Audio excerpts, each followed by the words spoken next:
kita, pengkriminalisasi terhadap ulama-ulama sudah terjadi. Fitnah-fitnah sudah terjadi kepada alim ulama. Bahkan sebentar lagi saya akan beritahu ista'id. Kalian ini siap-siap semua. Siap-siap dari sekarang. Siap-siap. Apa yang akan terjadi dengan kota dan negara kita, wallahu a'lam. Tapi sesungguhnya kalau nanti terjadi sesuatu yang besar, yang lebih besar daripada tsunami di kota Aceh, ya kan, itulah takdir Allah Subhanahu wa ta'ala. Saya mendengar satu habib bercerita.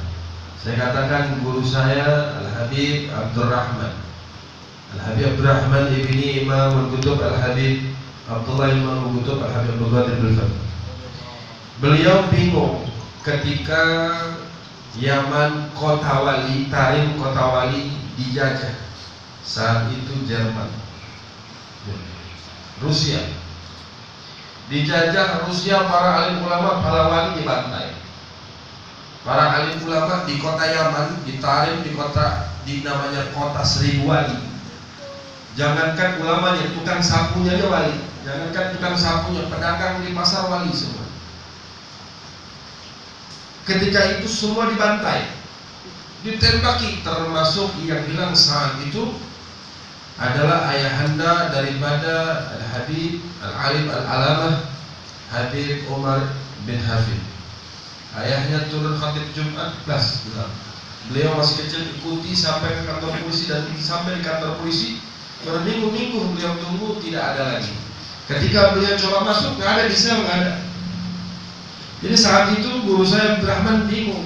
Ini Hadramut kota wali, kenapa para aulia angkat tangannya beres sudah?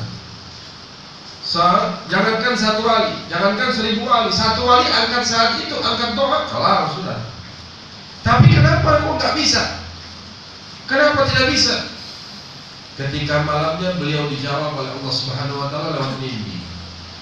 Ketika itu beliau mimpi, di depannya semuanya para aulia. Para aulia yang ada di Hadramut, baik yang sudah mati maupun yang masih hidup. Beliau bermimpi seluruhnya. Dia bilang, bukannya kami nggak mau angkat doa, ya Abdurrahman, bukannya kami nggak mau angkat doa. Saat ini bagaimana kami angkat tangan? Ini wali yang ngomong, baik yang hidup atau yang sudah mati. Kalau wali ini bukan mati, cuma pindah alam. Ada aulia yang sudah meninggal, bahkan ditambah derajatnya Allah. Tadinya wali abdal menjadi baik-baik. Ada orang yang sudah meninggal, aulia yang sudah meninggal, ketika dia meninggal menerima derajatnya butuh. Kami bukannya tidak mau, kami sudah ingin angkat tangan, tetapi sesungguhnya diunjuki tangan kami semua terbelenggu. Tangan para aulia terbelenggu, terikat semua. Bagaimana kami mau berdoa kalau tangan kami dibelenggu? Siapa yang belenggu? Allah Subhanahu wa ta'ala yang membelenggu kami. Kenapa begini? Karena memang Allah menginginkan kota Tarim dijajah oleh Rusia dan terjadi pembantaian. Wa kaifa bidzalik. Lalu bagaimana dengan kota kita? Saudara, dulu kejadian di Aceh, tsunami dahsyat, begitu dahsyat, ribuan bahkan juta umat muslim habis. Yang jadi pertanyaan di kota Aceh, apakah di kota Aceh tidak ada seorang ulama yang ahli sunnah wal jamaah? Apakah di kota Aceh tidak ada seorang wali satupun? Kita rasa mungkin banyak aulia di sana. Baik di kota Aceh, di kota-kotanya, di kota Malebo, saya rasa banyak para aulia. Setiap satu tempat pasti didiami oleh aulia, walaupun itu derajatnya paling kecil, karena untuk menjaga kota tersebut. Lalu apakah di kota Aceh tidak ada habaib? Apakah tidak ada suriah Nabi sehingga malah bencana banyak? Apakah tidak ada yang hafid Quran? Tidak ada orang yang hafal Quran? Tidak akan setiap malam harus berzikir? Apakah tidak ada kota Aceh yang setiap malam tunggang-tungging sujud kepada Allah? Semuanya ada, saudara. Tapi keinginan Allah Subhanahu wa ta'ala seperti itu kehendak Allah. Ketika Allah turunkan bala bencana, mau habaibnya mati, mau ulamanya mati, bahkan para aulianya pun mati. Ini yang harus menjadi takdir kita, saudara. Sekarang persiapan apa yang kita punya? Indonesia atau kota Jakarta ini sudah banyak terlena. Syukur alhamdulillah Allah tawalkan mujahid-mujahid yang sudah jelas di depan mata. Bahkan itu sampai difitnah. Dan inna lillahi wa inna ilaihi raji'un. Musuh-musuh Islam mengatakan kalau NKRI ini mau damai, usir seluruh keluarga Habaib dari tanah Indonesia. Seluruh keluarga Rasul usir, jangan ada di NKRI. Sampai sebenarnya tadi dikatakan oleh Rasul ketika bendera la ilaha illallah dengan tudingan dicoret-coret, diprovokasikan, dibesarkan, di blow up beritanya. Walaupun berita ini ada pesan, sehingga Kapolri memanggil dan menangkap. Dan penangkapan itu sadis seperti penangkapan teroris, bukan hanya nggak ditembak mati.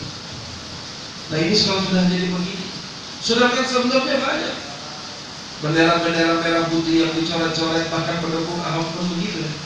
Tidak usah seperti itu. Waktu peresmian banyak dihadiri oleh para pejabat Polri, dia pakai selain bendera merah putih, tulis saja. Waktu Kapolda dan Kapolri bendera merah putih, ada gambar para orang-orang, apakah itu juga tidak pelecehan? Saudara, yang ingin saya sampaikan, kalau sudah hampir jam 10 malam dan mungkin hujan, Habib Khod dan Habib Salim tidak bisa datang. Sudah maaf, belum selesai jam 23. Ya. Saya ingin duduk dekati ulama, kembali kepada ulama. Kita sudah jelas data ini sudah tidak bisa dibohongi lagi. Hanya harapannya berdoa kepada Allah Subhanahu wa taala. Minta ampun, minta selamat oleh Allah. Hanya Allah yang bisa menyelamatkan kita. Ya, hanya Allah yang bisa selamatkan umat muslim. Ya, tapi dengan adanya begini, jangan takut. Allah sudah siapkan janji-janjinya. Saudara, terakhir, antum ini adalah semua pilihan Allah. Antum semua ini adalah pilihan Allah. Allah yang pilihkan antum mempunyai ketakwaan la ilaha illallah, memeluk agama Islam. Allah yang pilih. Berarti antum pilihan. Kita punya pemimpin yang saat ini syafaatnya belum keluar, doa mustajabnya belum keluar, dipersiapkan untuk kita. Sehingga jangan takut, beliau akan doakan kita. Beliau masih tunggu kita di pintu surga, beliau belum masuk. Beliau masih menunggu antum semua di pintu surga. Beliau belum naik di bangku kerajaannya, tetap masih di pintu surga. Dan kalian adalah Allah menjadikan umat terbaik. Apa kata Allah? Kuntum khairu ummatin ukhrijat lin-nas ta'muruna bil ma'ruf wa tanhauna 'anil munkar. Kita tidak bisa menumpaslah kemungkaran dalam diri kita. Kita tidak bisa berjuang dengan para mujahid, mau FPI, mau FBR, mau FUID, apapun, tapi tumpaslah kemungkaran di dalam hati kita. Apa tumpas? Jangan jadi orang munafik. Ayatul munafik salasa, ciri orang munafik 3. Bila hadatsa kadzdzaba, apabila dia berbicara bohong. Apabila dia berjanji, dia ingkar janjinya. Dia tidak tepati janjinya. Yang ketiga, apabila dia diberi amanat, khana, dia berkhianat. Bila tu'mina khana. Apabila diberi amanat, dia khianat. Sekarang saya kasih tahu, agama antum adalah Islam. Nabi antum adalah Nabi Muhammad. Antum punya imam, punya panduan hukum adalah Al-Qur'an. Apakah itu bukan amanat dari Allah Subhanahu wa taala? Apakah itu bukan amanat dari Allah Subhanahu wa taala? Iman harus dijaga, cinta kepada Rasul harus ditambah, Al-Quran harus diikuti menjadi pedoman hidup. Apakah itu bukan amanat dari Allah? Pilihan Allah sudah menjadi ketetapan Allah. Dipilih antum menjadi umat Islam. Inna dinna indallahi Islam. Ya. Punya Nabi yang begitu istimewa. Apa kata Nabi? Ana akramul awwalin wal akhirin indallah. Saya kata Allah, kata Nabi Muhammad, aku Nabi, saya di pandangan Allah, di hadapan Allah adalah manusia yang paling mulia. Mestinya kita kira, mestinya kita bergembira. Itu berita yang sangat besar. Kita punya Nabi Muhammad, pemimpin dunia dan pemimpin akhirat, seorang manusia termulia yang pernah ada di dalam dunia ini. Yang ketiga, Allah turunkan mukjizat Nabi Muhammad dan diwariskan kepada kita semua Al-Qur'anul Karim. Antum semuanya ada di situ. Tinggal ikuti ulama, praktekkan, jalan dan hidup penuh dengan keberkahan. Ya, yang menjadi pertanyaan, apakah itu semua bukan amanah dari Allah? Agama amanah, punya Nabi amanah. Kenapa? Ikuti Rasul. Laqad kana lakum fi Rasulillahi uswatun. Yang terakhir adalah, apakah iman yang hadiah yang ada di dalam kita hadiah dari Allah itu bukan amanah? Kalau kita melenceng sedikit, apakah tidak disebut dengan terhianat? Saya mau tanya jawab yang kompak yang terakhir. Kalau sudah itu kita pahami, sudah kita yakini, itu namanya amanat bukan? Amanat bukan?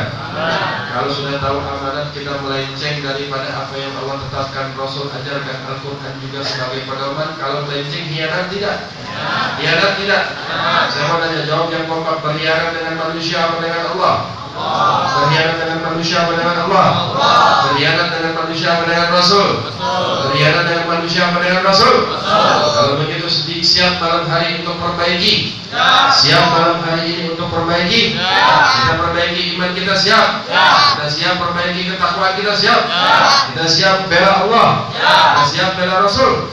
Siap kita ikuti anjuran yang apa ada di dalam Al-Quran sebagai hukum pedoman kita, siap. Baik, kalau begitu siap malam hari ini, ya, karena ini sudah ada di depan mata saya.